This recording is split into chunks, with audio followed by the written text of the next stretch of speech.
Hello, Caleb. Happy Friday. It is Friday, July 3rd, 2026. Oh my goodness. I'm here again recording another screen recording. Today, hopefully, it looks a little bit better. I don't know. I've got my Sigma FP plugged in as a webcam. One of the neat little tricks it can do.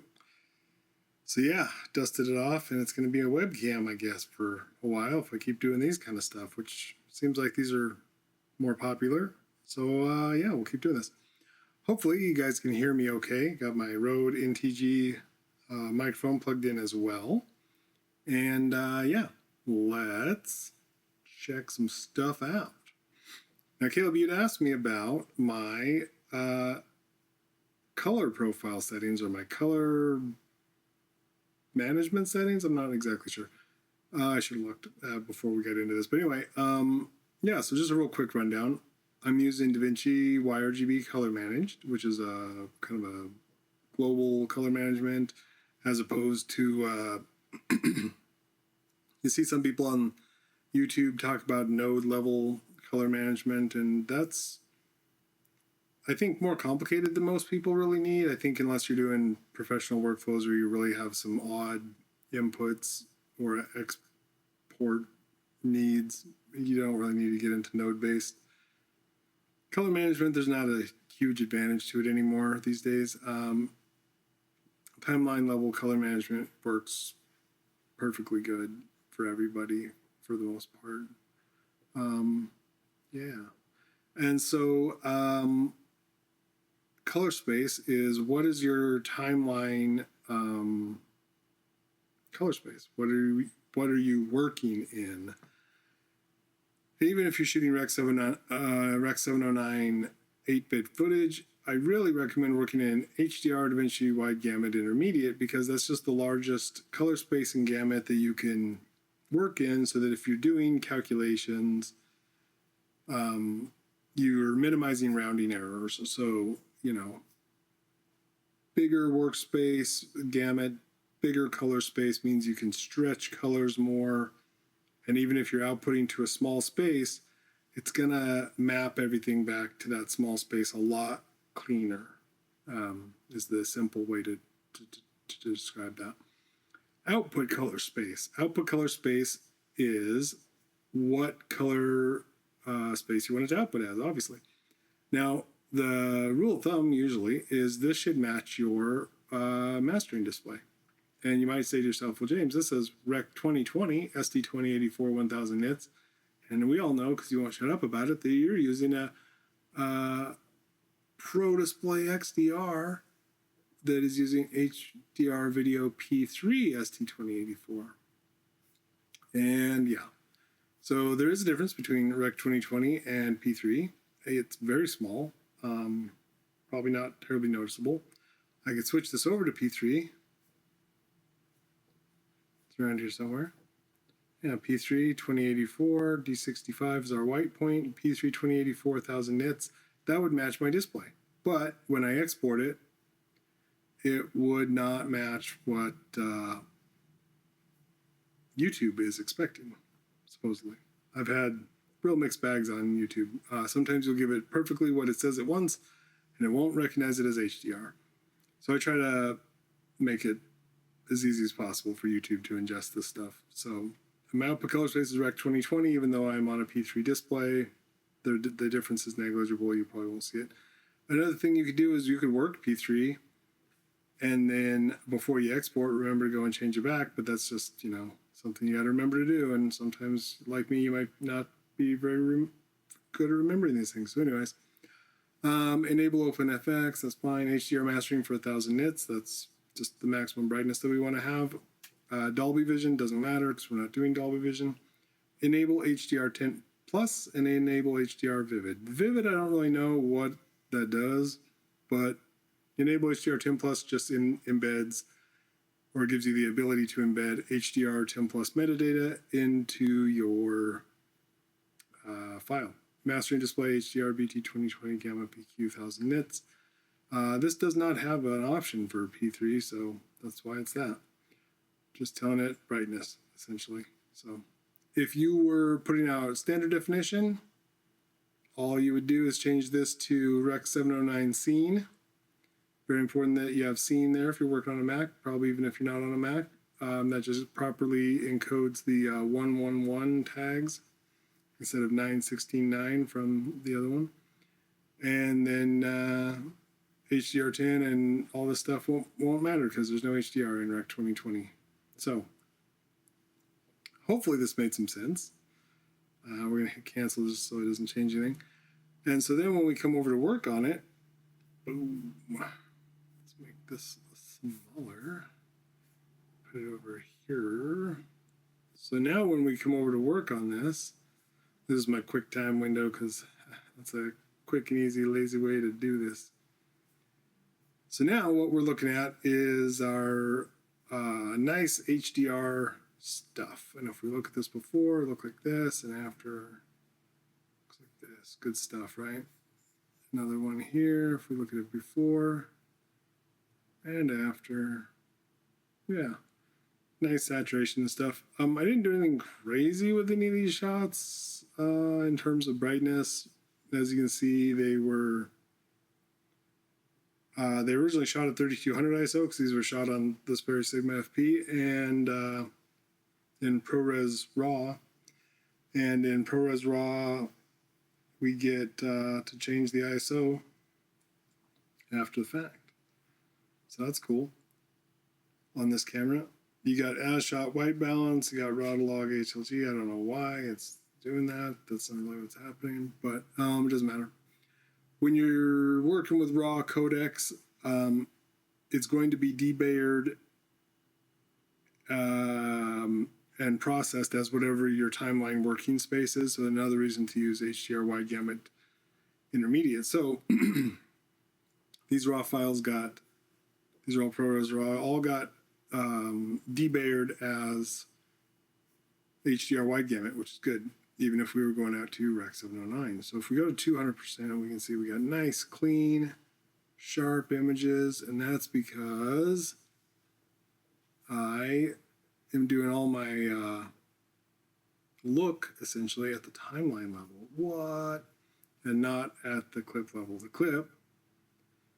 At clip level, I'm just doing exposure controls, essentially, and then doing some dead pixel fixing, because when you're at low light, high ISO on these little Sigmas, boy, they've got some dead pixels. And so, yeah, all my colors happening over here. Bunch of stuff. So I've got 3 sets of parallel nodes, and they're all doing different things. Which now I forget what exactly they were doing. But, yeah, oh yeah, this is adding some contrast back. You can see some contrast. Because the blend mode I'm guessing here is soft light. Let's look. Yep, soft light. So soft light is one of my favorite composite modes because essentially what I'm doing is I'm trying to remember all the neat stuff I used to do in Photoshop, but translate that to Resolve. Because whether you're working on video like we are here or stills like we were last week, the process is the same. Resolve works the same way, it doesn't matter. Because essentially, raw video is just a bunch of stills. But anyway, what I'm doing here is combining this one, which is at a lower strength. Let's see what I do. Oh yeah, at the qualifier level, I was using the in-out ratio when really what I ought to have probably been doing is under key using gain. I'm gonna have to look into whether there's really a meaningful difference between doing that, but what I'm doing with the offset here is I'm just saying, you can see here I've ramped this. I've got the in and the out, high and low. Low soft and high soft are at 100%, which is giving us this ramp. So that means that the blend mode between this clip and this clip is just happening in the lower mid-tones, as you can see here. I'm gonna like look behind my camera. The camera's kind of right in front of my display right there. But what we're looking at here is trying to replicate what in Photoshop is the blend if. So in Photoshop, if you have a layer and then another layer on top of that, there's a little, I forget exactly where it is, but there was a little menu you could access called blend if. And blend if was one of the most useful parts of Photoshop. I used to use that all the time because I was always using layers with blend modes like multiply or screen to try and offset exposure, give it more or less exposure in a more or less natural looking way, because I was working with TIFF files a lot.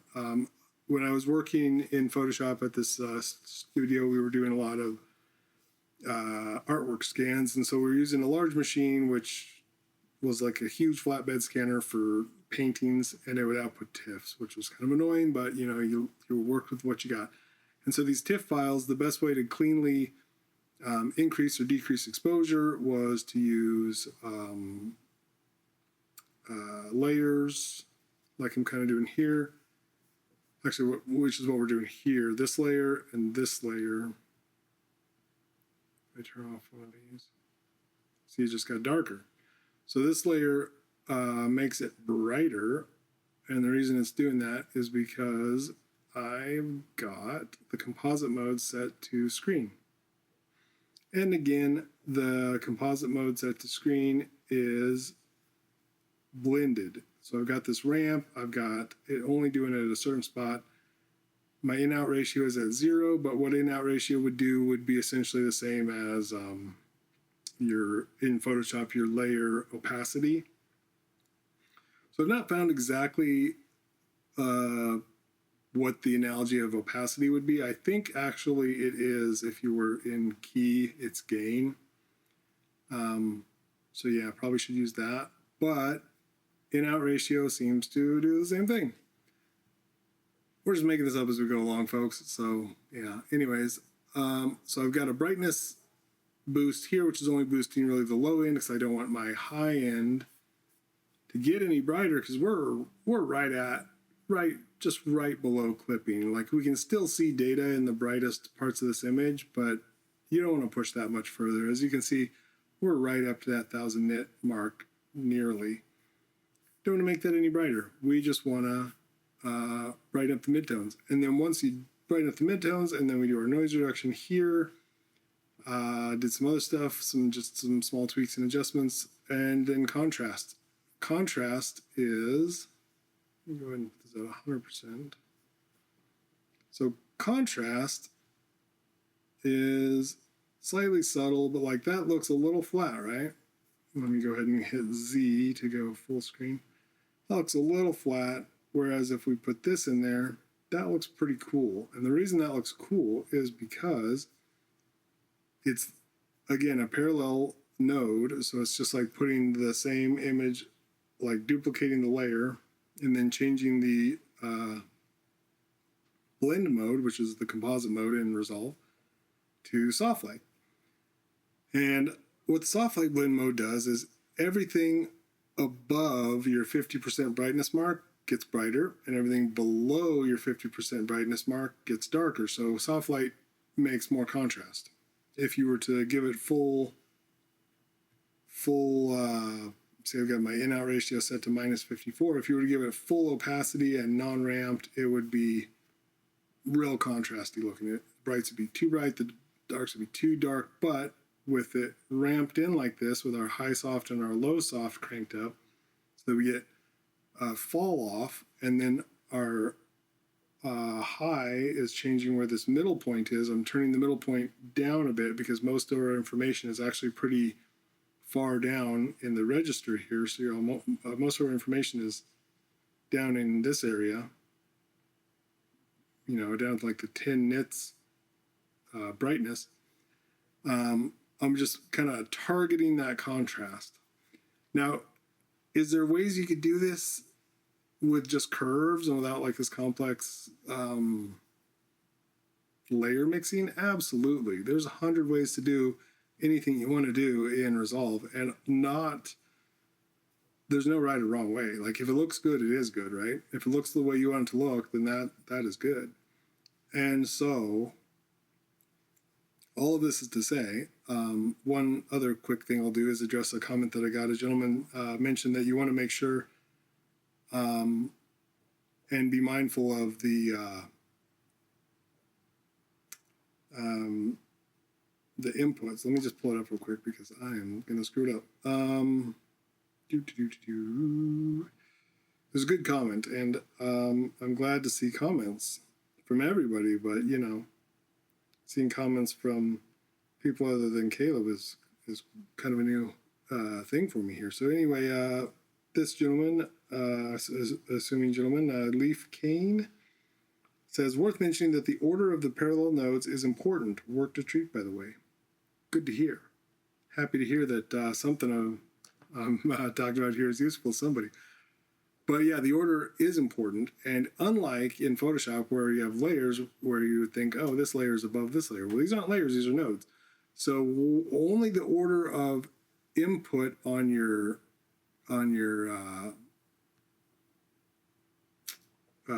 mixer here, because it's a I forget what this is called, damn it. A layer mixer, I can might say. Yeah, layer mixer, look at that. Okay, so only the input on your layer mixer makes a difference. So if I were to change this input to here and change this input to here, then look how different that looks. It's now given full strength to our soft light, which makes our brights too bright, although not too bad really. It's just slammed right at the top. And our darks too dark, although you could almost say that looks cool. It's real contrasty, isn't it? But unlike Photoshop, where the top layer is the most visible, like unless you have an opacity or a mask or a blend diff, the top layer is not going to let the layers below it show through it.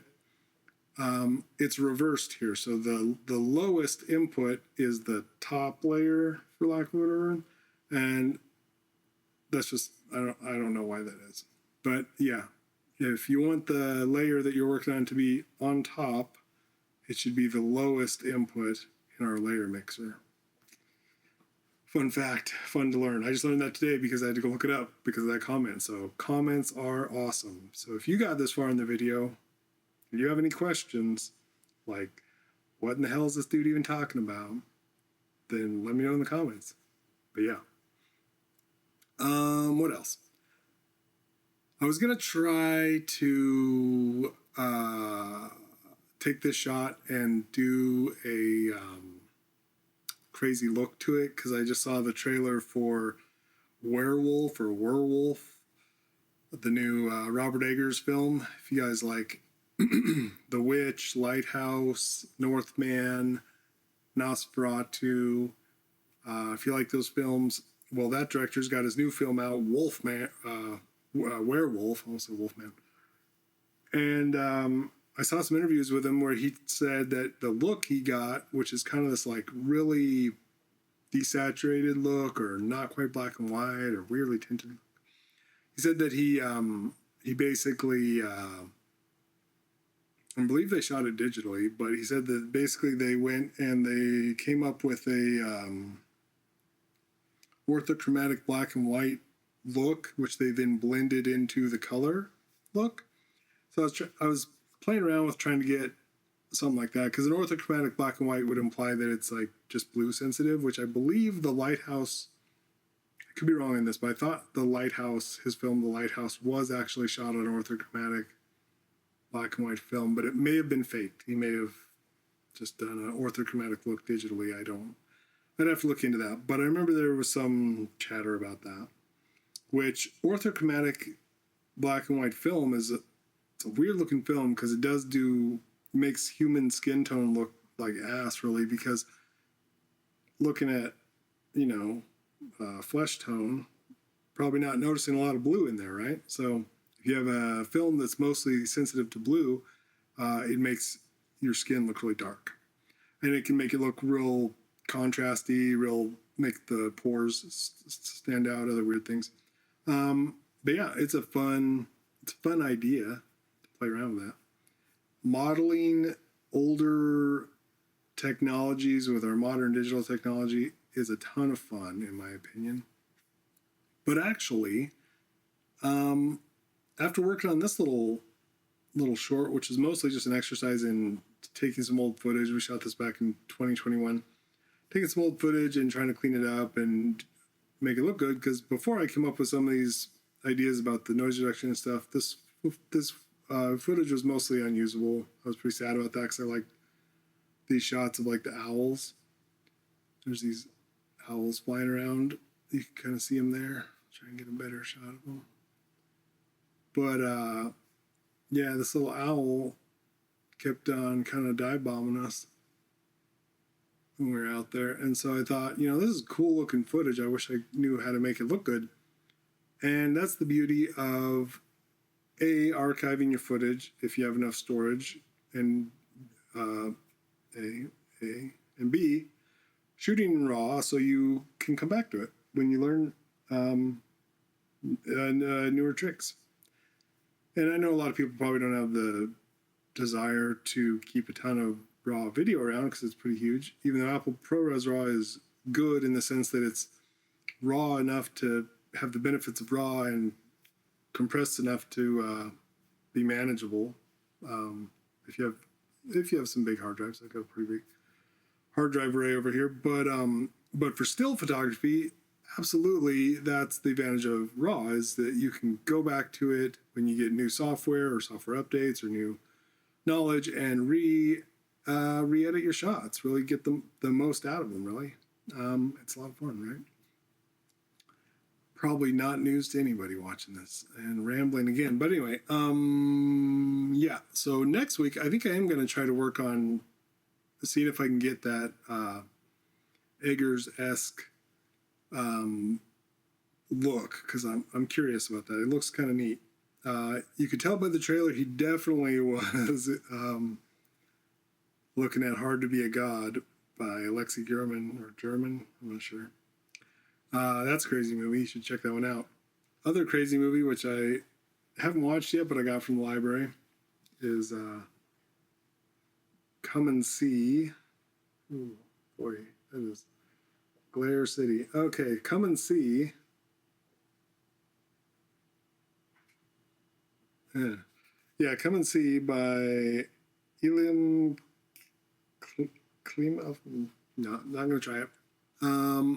Notoriously one of the most hard to watch, war films, real brutal war film. It's made in 1985. This is the Criterion Blu-ray edition, which I got from my library. And I'm excited to check it out, but I have not yet watched it, so I'm going to have to get back to you on that probably next week, and we'll see if maybe there's something interesting there. The other thing I thought about was, if you have a specific film and you're like, hey, I want to make stuff look like this film, maybe we could do a thing where I pull some footage into Resolve and we can try to emulate a certain film or film's looks. But yeah, probably longer than ought to be today. I'll see maybe about editing this. I've been just kind of throwing these up uncut, but yeah, maybe we'll look about editing this. But anyway, hopefully there was some useful information there about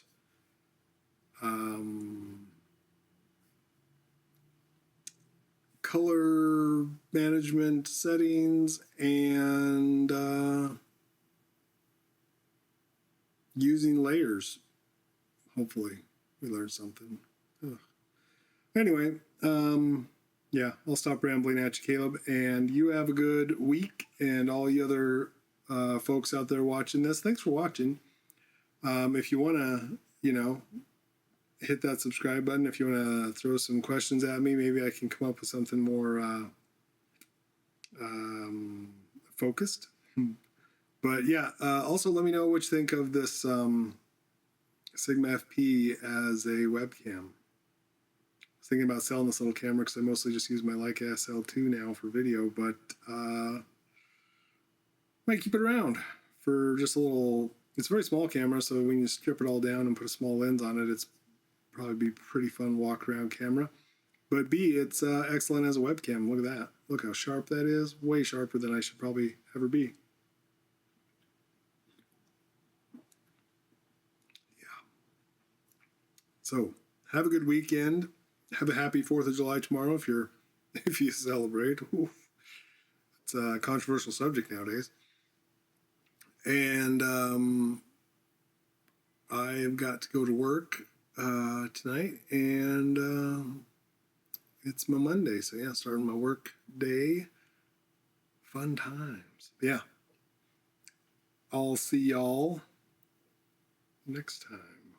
Thanks for watching.